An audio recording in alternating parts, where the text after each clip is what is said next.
स्वागत करता हूं मैं उमेश श्रीवास्तव या उमेश सर, आपका विज्ञान की इस पूरी श्रृंखला में, जिसको मैं धीरे धीरे आप तक पूरा पहुंचा रहा हूं और लगभग पूरी तैयारी भी करा रहा हूं। तो सबसे पहले तो मैं थैंक यू बोलना चाहूँगा उन सारे लोगों को जो इसको रेगुलरली देख रहे हैं और कमेंट करते हैं और लाइक करते हैं और शेयर करते हैं। Anyway, what ever you do, but I am very thankful to you, all of you who are watching this series. So now we are moving ahead in this fourth part of this chapter. और आज हम लोग शुरू करेंगे kidney, जिसको हम लोग हिंदी में वृक्क कहते हैं। तो देखिए, जो बातें पूछी जाती हैं, तो वृक्क जो है सेम के बीच के आकार का होता है। किडनी, इसलिए सेम को इंग्लिश में किडनी बीन्स भी बोलते हैं। मज़े की बात। तो देखिए, संरचनात्मक इकाई क्या होती है? नेफ्रॉन। ठीक है, उत्सर्जी तंत्र। ठीक है, इसको बोलते हैं हम लोग उत्सर्जी तंत्र, हिंदी में बोलते हैं उत्सर्जी तंत्र, यानी कि एक्सक्रीशन सिस्टम। तो इसकी इकाई क्या होती है?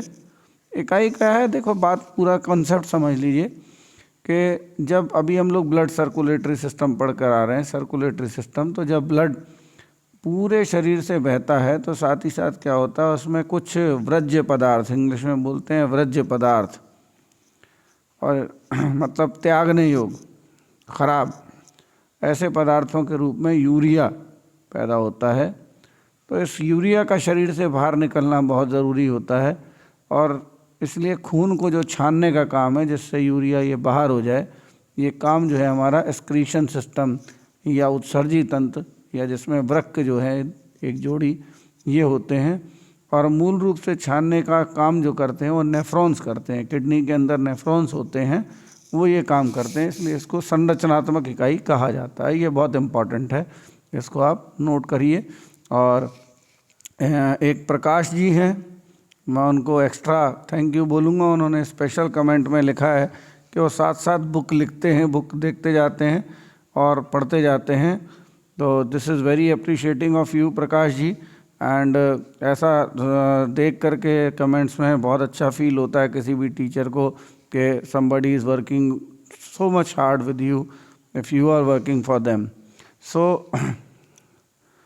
ठीक है, तो मैंने अभी आपको बताया कि दो वृक्क होते हैं, यानी एक जोड़ा, दो भाग होते हैं, एक बाहरी जिसको कॉर्टेक्स बोलते हैं और भीतरी अंदर का इसको बोलते हैं मेड्यूला। अब ये डायलिसिस क्या होता है? देखिए, डायलिसिस एक तो कृत्रिम होता है, आर्टिफिशियल, और नॉर्मली जो रक्त को शुद्ध करने की जो प्रक्रिया है, जैसा मैंने आपको समझाया था, वो जो है वो डायलिसिस होती है। तो रक्त को शुद्ध करने का ये काम करते हैं, उसी को डायलिसिस बोलते हैं। लेकिन जब किडनी में कोई प्रॉब्लम हो जाती है ज़्यादा, तो ऐसी स्थिति में फिर कृत्रिम डायलिसिस का प्रयोग किया जाता है डॉक्टर के द्वारा। ठीक है ना? तो अब देखिए, कार्य बताए गए हैं। तो रुधिर को छानना व अनावश्यक पदार्थों को हटाना, शरीर में लवणों एवं जल की मात्रा का नियंत्रण करना, और रक्त में परासरणीय दाब, बहुत इंपॉर्टेंट है, ध्यान रखिएगा तीनों पॉइंट, ऑस्मोटिक प्रेशर एवं रक्त की मात्रा का नियमन करना, मूत्र का निर्माण करना। ठीक है, तो ये चार बातें हैं। अब यहाँ से क्वेश्चन, इस तरीके के क्वेश्चन जो होते हैं आईएएस में पूछ लिए जाते हैं। आईएएस में क्वेश्चन क्या बनेगा? 1, 2, 3 and 4, and which of the given above is not the part of excretion system? उपरोक्त में से कौन से चार जो हैं वो आपके उत्सर्जी तंत्र के कार्यों के अंतर्गत नहीं आते हैं?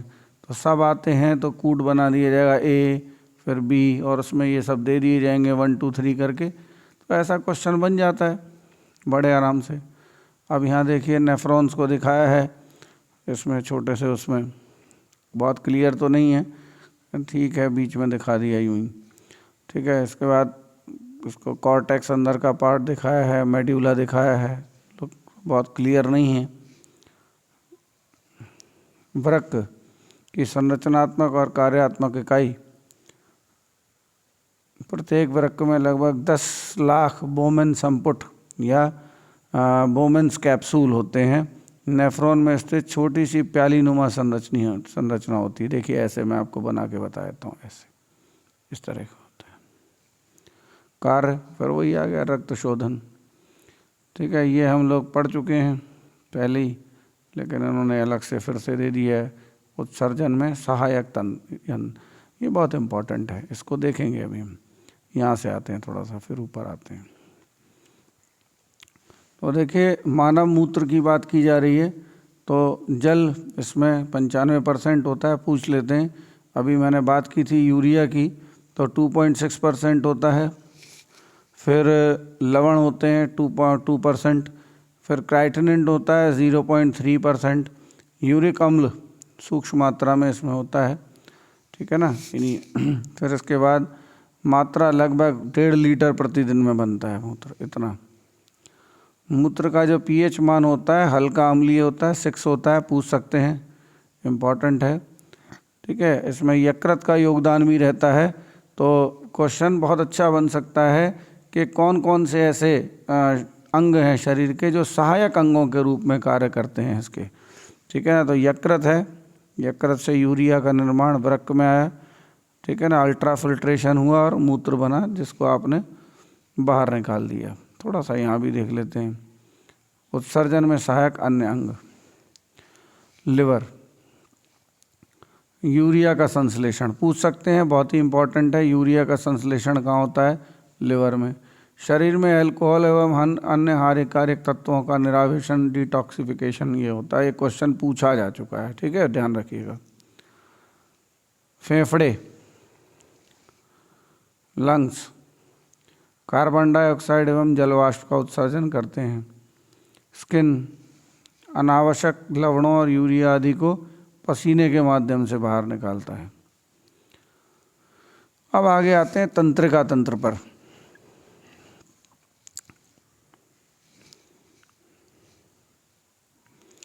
कार्य, शरीर की सभी क्रियाओं का नियमन और नियंत्रण होता है, भाई सीधी सी बात है। तो सेंट्रल नर्वस सिस्टम है तो सभी को। इसकी इकाई क्या होती है? न्यूरॉन, ठीक है, न्यूरॉन, जिसको तंत्रिका कोशिका कहते हैं, और सबसे लंबी कोशिका होती है ये तंत्रिका कोशिका। क्वेश्चन आपके लिए कि फिर सबसे बड़ी कोशिका कौन सी होती है? सूचना संदेश विद्युत आवेगों के द्वारा प्रसारित करता है। अब तंत्रिका तंत्र के भाग दिए हैं, पहला देख लीजिए, परिधीय तंत्रिका तंत्र यानी पेरिफेरल नर्वस सिस्टम, जिसमें कपाल और मेरुरज्ज्व की तंत्रिकाएँ आती हैं। क्रेनियल माने सिर में, और स्पाइनल माने पीठ की रीढ़ की हड्डी में। फिर केंद्रीय तंत्रिका तंत्र, जिसमें मस्तिष्क आता है, मेरुरज्जु आता है, स्पाइनल कॉर्ड आता है। फिर तीसरा है स्वायत्त तंत्रिका तंत्र, अनुकंपी तंत्रिका तंत्र और परानुकंपी तंत्रिका तंत्र। यहाँ से ऐसा कोई क्वेश्चन नहीं पूछा जाएगा, इसलिए ठीक है। जहाँ पूछा जाएगा वहाँ बता देते हैं, पढ़ाने के लिए सब पढ़ा रहे हैं। तो मस्तिष्क देख लीजिए, वज़न होता है लगभग 1400 ग्राम। कार्य क्या है भाई? सोचना, हृदय गति का नियंत्रण, शरीर में संतुलन। फिर मस्तिष्क का सबसे बड़ा भाग होता है सेरिबेरम, मस्तिष्क का 80% भाग होता है, इम्पॉर्टेंट है, पूछा जाता है। जहाँ जहाँ मैं बोल दूँ बस वहाँ पर बिल्कुल ध्यान रखिएगा। अस्थियों के खोल क्रेनियम के द्वारा सुरक्षित रहता है। इसके 3 भाग होते हैं, अग्र मस्तिष्क, मध्य मस्तिष्क और पश्च मस्तिष्क। अब ये यहाँ सब दिया हुआ है मस्तिष्क के भाग। तो सबसे पहले अग्र मस्तिष्क आगे वाला, जिसको फोर ब्रेन का है, इसमें सेरिबेरम होता है, सबसे बड़ा पार्ट है, अभी देख के आए। फिर डायएन्सीफेलॉन होता है, इसके 2 पार्ट होते हैं, और डायएन्सीफेलॉन में थैलमस और हाइपोथैलमस 2 ग्रंथियाँ, ठीक है। ये पूछ लेते हैं, इसको थोड़ा सा टफ क्वेश्चन बनेगा, लेकिन ध्यान रखना। फिर इसके बाद मिड ब्रेन यानी मध्य मस्तिष्क है, कॉर्पोरा क्वाड्रिजेमिना और सेरिबेरल पेंडुकुल इसके अंदर होता है, लेकिन इम्पॉर्टेंट नहीं है, छोड़ दीजिएगा। फिर इसके बाद पश्चिम मस्तिष्क, इसमें सेरिबेलम और ये मेडुला ऑब्लोंगेटा, इसको ध्यान कर लीजिएगा, यहाँ से क्वेश्चन बनता है, ठीक है। क्या बनता है आगे पढ़ेंगे, लेकिन इसको मेडुला ऑब्लोंगेटा को ध्यान रखिएगा। और जो लोग नॉन साइंस के लोग हैं उनको थोड़ा सा बोलने में या उच्चारण करने में प्रॉब्लम हो सकती है, तो अच्छे से सुनिए और अच्छे से पढ़िए भी। मस्तिष्क। अब आते हैं हाइपोथैलेमस पर। मैंने ऊपर भी आपको बताया था। संवेगात्मक क्रियाओं का नियंत्रण होता है, हार्मोन्स का नियंत्रण होता है, ताप नियंत्रण होता है, भूख प्यास घृणा आदि का नियमन होता है। तो ये हाइपोथैलेमस का काम होता है, ध्यान रखिएगा। दिस इज़ वेरी इंपॉर्टेंट और this is important for your knowledge also. You should have this kind of knowledge. Cerebrum ऐच्छिक क्रियाओं का नियंत्रण करता है, वो जो हमारी इच्छा से हो सकती हैं। स्मरण की क्षमता इसमें होती है, चिंतन विश्लेषण समन्वय बुद्धिमत्ता यानी intelligence, this is the functions of cerebrum. याद रखिएगा, अपने नॉलेज के लिए भी रखा करिए कुछ। देखिए आ गया मेडुला ऑब्लोंगेटा, ये है निकल के जा रहा है। तो क्या काम करता है भाई? श्वसन, उपापचय भोजन को निगलना, उल्टी हृदय स्पंदन खांसने और छींकने आदि का नियमन इसी से होता है। सेरिबेलम शरीर का संतुलन बनाना, ऐच्छिक पेशियों के संकुचन का नियंत्रण। कार्पोरा क्वाड्रिजेमिना दर्द व सुनने की क्षमता इससे आती है। फिर थैलमस ठंडा गर्म और दर्द आदि को पहचानना थैलमस का काम है। सुषुम्ना या मेरुरज्जु स्पाइनल कॉर्ड, ये देख लीजिए। मस्तिष्क से आने वाले उद्दीपन का संवहन, शरीर में प्रतिवर्ती क्रियाओं का नियंत्रण, ये बहुत इम्पॉर्टेंट है, ध्यान रखिएगा। प्रतिवर्ती क्रियाएं अबंधित अनकंडीशनड और अनुबंधित कंडीशन। खोजकर्ता थे मार्शल हॉल। उदाहरण है, कील पर पैर पड़ने पर तुरंत पैर खींच लेना, या जलने पर, जैसे आप गलती से गर्म चीज़ पर हाथ पड़ जाता है तो हाथ अपने आप पीछे खिंच के आ जाता है, यही है। मेरुरज्जु की तंत्रिकाएं,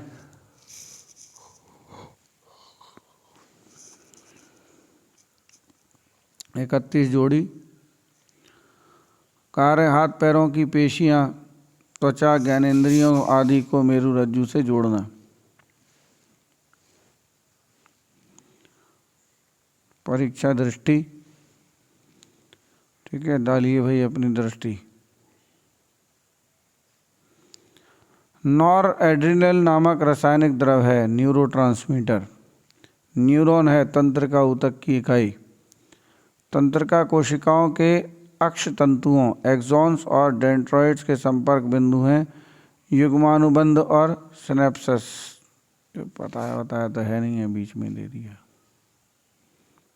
आगे दिया होगा तो दिया होगा। अनुकंपी तंत्रिका तंत्र, ये देख लीजिए। ऑटोनोमिक नर्वस सिस्टम और अनुकंपी तंत्र, स्वायत्त तंत्रिका तंत्र में अनुकंपी सिंपैथेटिक नर्वस सिस्टम। कार्य क्या है? स्वेद ग्रंथियों का निर्माण, स्वेद माने पसीना, स्वेट। आँखों की पुतलियों का फैलना, हृदय स्पंदन को तेज करना, रक्त शर्करा बढ़ाना, लार ग्रंथियों के स्राव को कम करना, बाल खड़े होना आदि। बाल नहीं तो ऊम खड़े होते हैं। इसके सामूहिक प्रभाव से भय पीड़ा और क्रोध की अनुभूति होती है।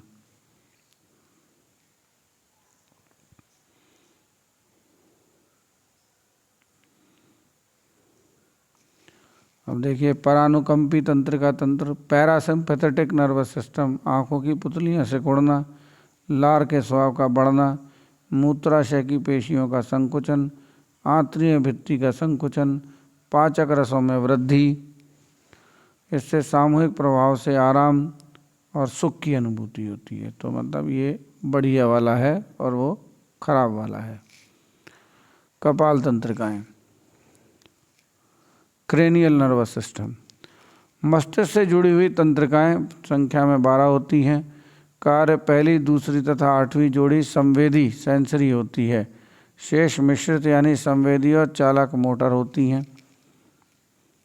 कोई ऐसी खास बात नहीं है जो पूछा जाए। This is very important topic. अंतःस्रावी ग्रंथियाँ, एंडोक्राइन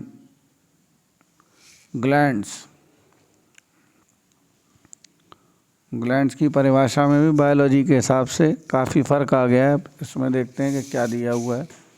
ऐसी कोशिकाएं, ठीक लिया है, कोशिकाएं जरूर दिया ना शब्द, ये पूछ सकते हैं। ऊतका, ऊतक या अंग, सिर्फ पहले ये माना जाता था कि कोई अंग या ऊतक का हिस्सा है वही माना जाएगा, लेकिन अब एक कोई भी ऐसा कोशिका भी अगर किसी प्रकार का कोई श्रावण करती है तो it has been considered as a gland. ये नई परिभाषा के अंतर्गत है एनसीईआरटी की, और इन्होंने उसको कवर किया है। This is very good work.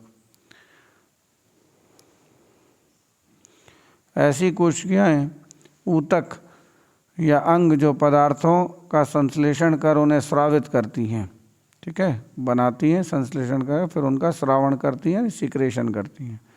कार्य के लिए आवश्यक पदार्थों का श्रावण होता है, ठीक है। तो 3 प्रकार की होती हैं, 3 टाइप्स। बहिस्रावी ग्रंथि, एक्सोक्राइन ग्लैंड, इसको नलिका युक्त ग्रंथि भी कहते हैं। क्यों कहते हैं, अब यही चीज़ें समझने की है, क्योंकि इनसे स्रावित होने वाले सभी हार्मोन्स या पदार्थ, ठीक है, क्योंकि ये हार्मोन्स नॉर्मली क्या करती हैं, हार्मोन्स का श्रावण करती हैं, हार्मोन्स का सीक्रेशन करती हैं। वो जो भी कुछ सीक्रेट होता है किसी नलिका के माध्यम से होता है, ठीक है, कोई ना कोई नलिका लगी होती है, उस नली के, जैसे पानी नलिका नली में से आता है, ऐसी वो हार्मोन या जो भी सीक्रेशन होता है वो किसी उसके माध्यम से आता है, इसलिए इसको डक्ट कहते हैं, डक्ट ग्लैंड्स बोलते हैं। इसलिए करती क्या है, मूल रूप से एंजाइम का स्राव। उदाहरण जैसे श्वेत ग्रंथि, लार ग्रंथि। अंतःस्रावी, इसको डक्टलेस ग्लैंड कहते हैं। क्यों कहते हैं, क्योंकि ये हार्मोन सीधे जा कर के, ध्यान रखिएगा, ब्लड में घुल जाते हैं। कहाँ घुल जाते हैं, ब्लड में सीधे निकल करके, इनके लिए कोई डक्ट अलग से नहीं होती है। तो ये क्या करते हैं, हार्मोन का श्रावण करते हैं। अंतर भी पूछा जाता है दोनों के बीच में, अंतःस्रावी और बहिस्रावी, एंडोक्राइन और एक्सोक्राइन ग्लैंड्स में क्या अंतर रहता है। उदाहरण दिया है पीयूष ग्रंथि, पिट्यूटरी ग्लैंड, अवटु ग्रंथि, थायराइड ग्लैंड आदि। फिर उसके बाद मिश्रित ग्रंथि है, मिक्स ग्लैंड्स, जो बाह्य और अंतःस्रावी दोनों प्रकार की होती है। ये होती है अग्न्याशय ग्रंथि, ठीक है, पीछे हमने पाचन तंत्र में इसको पढ़ा भी था। तो सबसे आ जाते हैं पहले पीयूष ग्रंथि, पिट्यूटरी ग्लैंड, सबसे इम्पॉर्टेंट है भाई, क्योंकि इसको आप मास्टर ग्रंथि कहते हैं, मास्टर ग्लैंड कहलाती है। होती छोटी सी है मस्तिष्क में यहाँ पर। ये हाइपोफाइसिस सेरिब्राई नियंत्रण करता है हाइपोथैलेमस पीयूष ग्रंथि का। ये वजन पूछ लेते हैं भाई कितनी बड़ी होती है, कपाल के स्फेनॉइड में, हड्डी में होती है।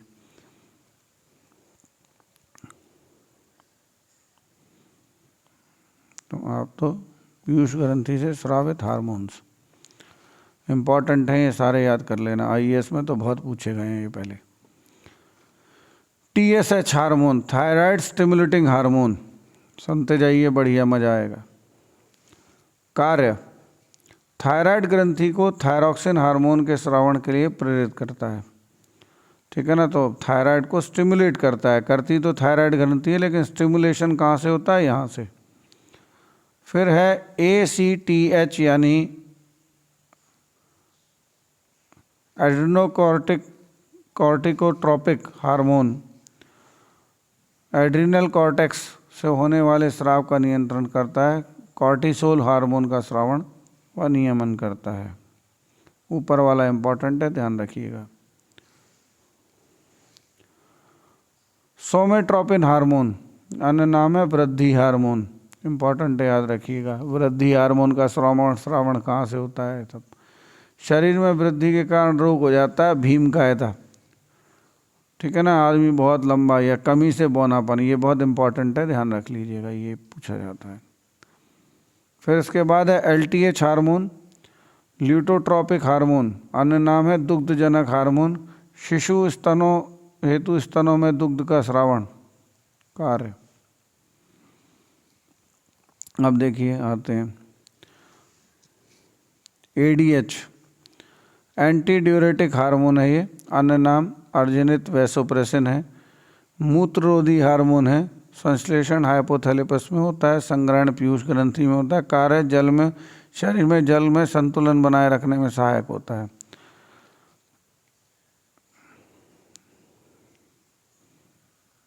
फिर इसके बाद है आपका GTH गोनाडोट्रोपिक हार्मोन, फिर FSH फॉलिसाइल स्टिमुलेटिंग हार्मोन, वृषण में शुक्राणु जनन में सहायता, अंडाशय में फॉलिकल में वृद्धि में मदद, मासिक धर्म का नियमन। फिर है LH ल्यूटिनाइजिंग हार्मोन, लैंगिक लक्षणों का विकास होता है इससे। फिर आ गई आपकी थायराइड ग्रंथि।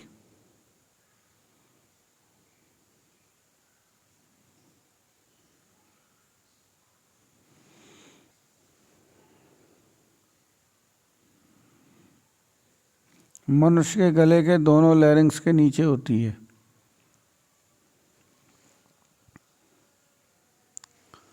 संबंधित hormone thyroxine T4, try आइडो thyronine T3 और आयोडीन की अधिक मात्रा।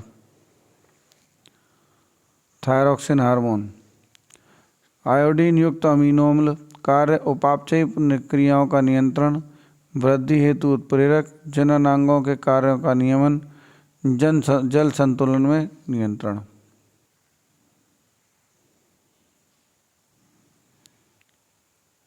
संबंधित रोग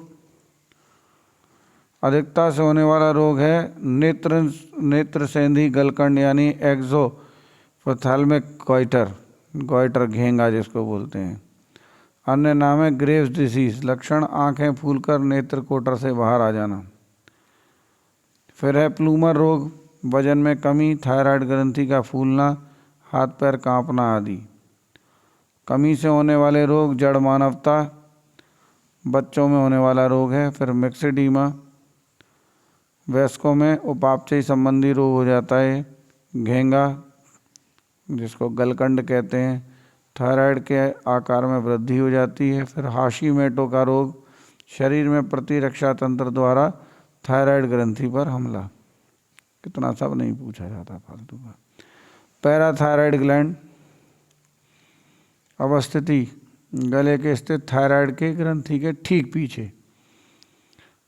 क्या है? भ्रूण एंडोर्म से व्युत्पन्न संबंधित हार्मोन है पैराथायराइड हार्मोन। रुधिर में कैल्शियम की कमी होने पर स्रावित होता है। कैल्शियम आयन की आदर्श मात्रा को बनाए रखता है।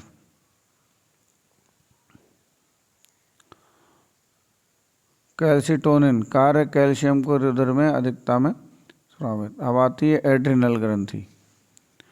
ये कहाँ होती है? वृक्क के ऊपर होती है, बाएं वृक्क, ठीक है ना। ये कॉर्टेक्स है।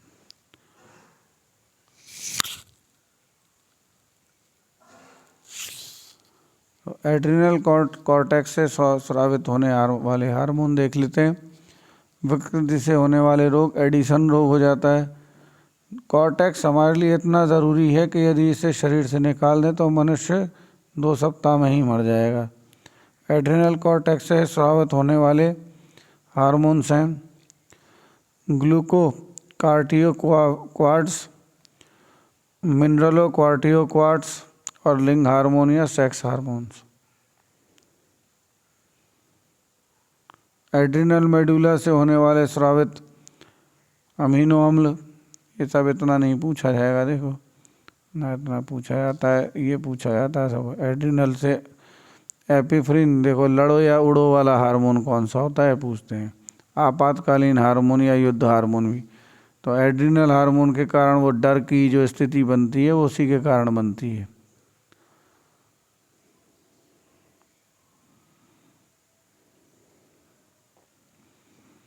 कार्य है गति, हृदय गति में वृद्धि, डरते हैं ना जब, वाहिका विस्तारण द्वारा मस्तिष्क, कंकाल, हृदय, फेफड़ों आदि अंगों में रुधिर का संचार में वृद्धि हो जाती है।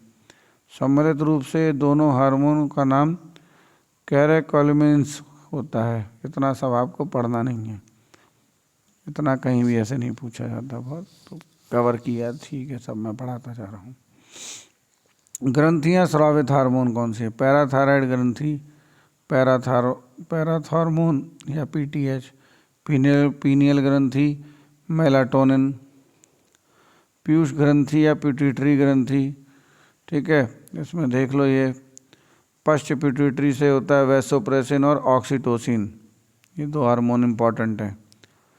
अग्र पिट्यूटरी या वृद्धि हार्मोन होता है, ऐसे ये याद कर लेना। फिर प्रोलैक्टिन हार्मोन, ये दूध के लिए जो होता है। फिर पुटिका प्रेरक हार्मोन, ये इतना इम्पोर्टेंट नहीं है। जितने सारे हार्मोन्स होते हैं पीयूष ग्रंथि से निकलने वाले, उनके सब ये नाम दिए हुए हैं, इतना पूछा नहीं जाता, देख लेना। आमाशय में भाई गैस्ट्रिन होता है और ग्रेलिन होता है, पूछ लेते हैं आमाशय में कौन से हार्मोन होते हैं। अब ये सारी आपको चित्र में दिखाई हुई हैं, तो आप देख लीजिए।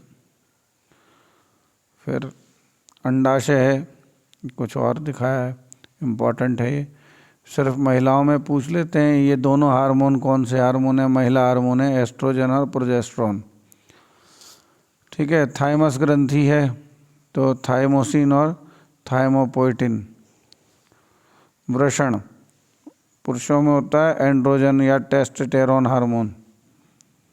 अधिवृक्क या एड्रिनल ग्रंथि, एड्रिनल मेडुला, एड्रिनल मेडुला और ये एड्रिनल कॉर्टेक्स। फिर अग्न्याशय है, इम्पॉर्टेंट है भाई, अल्फा कोशिका से निकलता है ग्लूकागोन हार्मोन, बीटा से निकलता है इंसुलिन, डेल्टा कोशिका से सेमोस्टेटिन, ठीक है। एफ कोशिका से अग्न्याशयी पॉलीपेप्टाइड निकलता है, ये इम्पॉर्टेंट है, ध्यान कर लेना। वृक्क या किडनी कैल्सिट्रॉल, रेनिन और एरिथ्रोपोइटिन।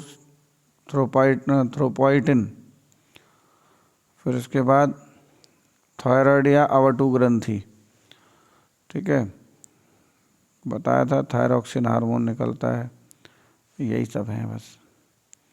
अब ये जनन संबंधी हार्मोन देख लीजिए, इससे क्वेश्चन आता है कुछ। एस्ट्रोजन अभी पढ़ के आए थे, मादा हार्मोन होता है, ठीक है, पढ़ाया था। उत्पादन क्या करता है अंडाशय का। आयु यौवन आरंभ होने पर रजो निवृत्ति की आयु तक होता है। रजो निवृत्ति माने इंग्लिश में मेन्यूपॉज। तो ये क्या है भाई कि जवानी जो होती है औरतों में, उसमें सबसे बड़ी उसका जो वो है कि उसमें अंडे बनना शुरू हो जाते हैं गर्भाशय में, और ये बताते हैं कि अब मादा जनन कर सकती है। बायोलॉजिकली जो बात की जाए वो ये है। तो इन अंडों की भी एक आयु होती है। तो जब ये कोई भी अंडा संयोग नहीं कर पाता मां नर के शुक्राणु से, तो ये अंडे जो है बर्बाद हो जाते हैं और फिर ब्लड के माध्यम से स्त्रियों के बाहर निकलते हैं, जिसको हम सामान्य रूप से माहवारी कहते हैं, ठीक है, 4 दिन तक चलने वाली, या फिर नॉर्मली जो है इसको मेंस्ट्रुअल साइकिल बोलते हैं, ठीक है। तो ये सब उसके नाम हैं। तो रजो निवृत्ति मतलब जब ये अंडे बनना बंद हो जाते हैं किसी की उड़ा, और स्त्री जब 50 साल के लगभग हो जाती है तब। प्रमुख एस्ट्रोजन है, चलिए छोड़ो, ये नारी विकास हार्मोन कहलाता है। कार्य मादा के द्वितीयक लैंगिक लक्षणों, सेकेंडरी सेक्सुअल कैरेक्टर, जैसे लड़कियों में स्तन, गर्भाशय, योनि, दुग्ध ग्रंथि आदि के समुचित विकास में सहायक होता है एस्ट्रोजन हार्मोन। एस्ट्रोजेंस के श्रावण पर पीयूष ग्रंथि के हार्मोन्स FSH और ल्यूटिनाइजिंग हार्मोन LH का द्वारा नियंत्रण होता है। तो अभी हम ऊपर ये सब देख के भी आए थे, FSH और LH। थोड़ा सा ठीक से व्यवस्थित कर देते तो ज़्यादा अच्छे से बच्चे को समझ में आता। रिलैक्सिन हार्मोन इम्पॉर्टेंट है। श्रावण गर्भावस्था में कार्पस लूटियम और ओवल से, प्लेसेंटा से श्रावण होता है इसका। प्यूबिक सिफाइसिस को मुलायम एवं गर्भाशय ग्रीवा को चौड़ा करके शिशु को जन्म देने में आसान। जब बच्चा पैदा होता है तो मांसपेशियों को रिलैक्स यानी कि हल्का कर देता है, जिससे फैल जाती हैं और शिशु या को जन्म दिया जा सकता है। ऑक्सीटोसिन हार्मोन, ये भी वही मादा हार्मोन है, पुरुष हार्मोन नहीं है। माँ और शिशु के बीच गले लगने या चूमने, वात्सल्य तथा मैथुन आदि के समय भावनाओं का ये नियमन करता है। कार्य क्या है, दुग्ध उत्प्रेक्षण को बढ़ाना। पहले गाय भैंसों को भी ऑक्सीटोसिन के इंजेक्शन लगाए जाते हैं दूध बढ़ाने के लिए, ठीक है। ऊतक कौन सा है? गर्भाशय और स्तन ग्रंथियाँ। तो प्रेम का हार्मोन भी है ऑक्सीटोसिन भाई।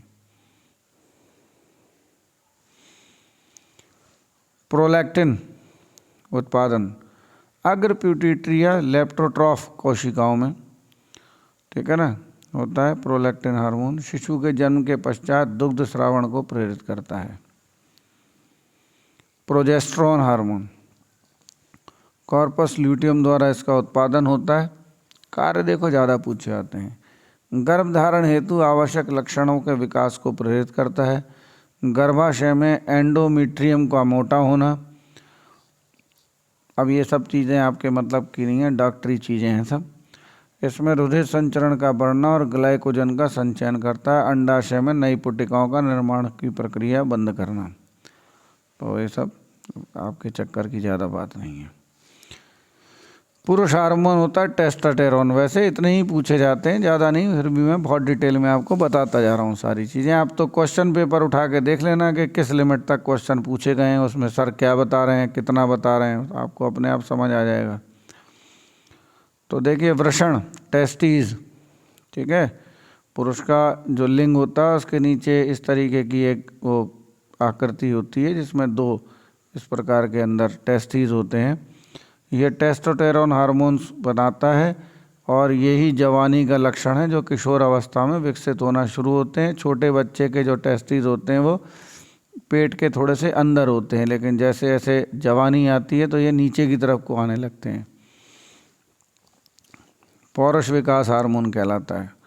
आजकल तो बड़ा प्रचलन है टेस्टोस्टेरोन हार्मोन बढ़ाने का, जो लोग एक्सरसाइज वगैरह करते हैं। पुरुषोचित लैंगिक लक्षणों का परिवर्धन है, यौवन आचरण को प्रेरित करता है। पीनियल ग्लैंड मस्तिष्क के प्रमस्तिष्क सेरिबेरम के गोलार्धों के बीच स्थित मानव की सबसे छोटी अंतःस्रावी ग्रंथि है। पूछा जाता है, मोस्ट इम्पॉर्टेंट है, ठीक है। नाम है एपीफाइसिस सेरिबेरी और स्रावित हार्मोन है मेलाटोनिन। कार्य है निद्रा एवं जगने की प्रक्रिया पर नियंत्रण। मंद प्रकाश तथा रात में श्रावण अधिक, तीव्र प्रकाश में श्रावण कम। चलिए प्रजनन जनन एवं भ्रूणीय विकास।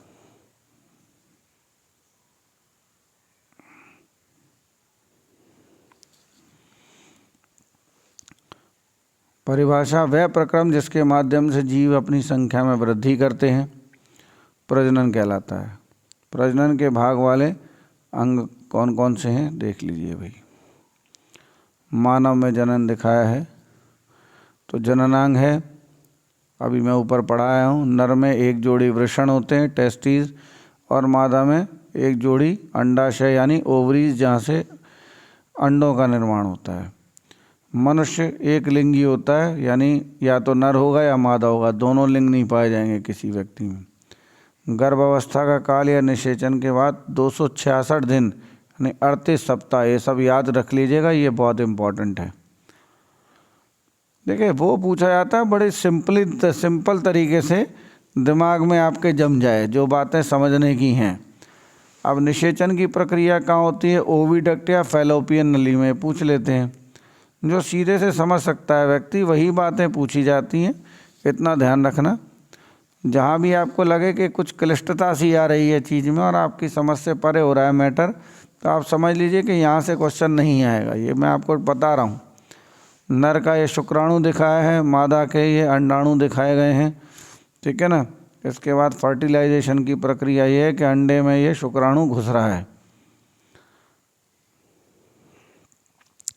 फिर भ्रूण के विकास को दिखाया हुआ है चित्र में, देख लीजिए भाई। मानवीय भ्रूण का विकास, जायगोट, मरूला, फिर ब्रास्टूला, ये क्रम पूछ लेते हैं, ध्यान रख लेना। ब्रास्टूला के बाद तीसरे सप्ताह में गैस्ट्रूला बनता है। फिर भ्रूण के विकास से 9वें माह तक ये दिखाया है, ये याद रख लेना। ब्रास्टूला ग्रास्टूला पूछ लेते हैं।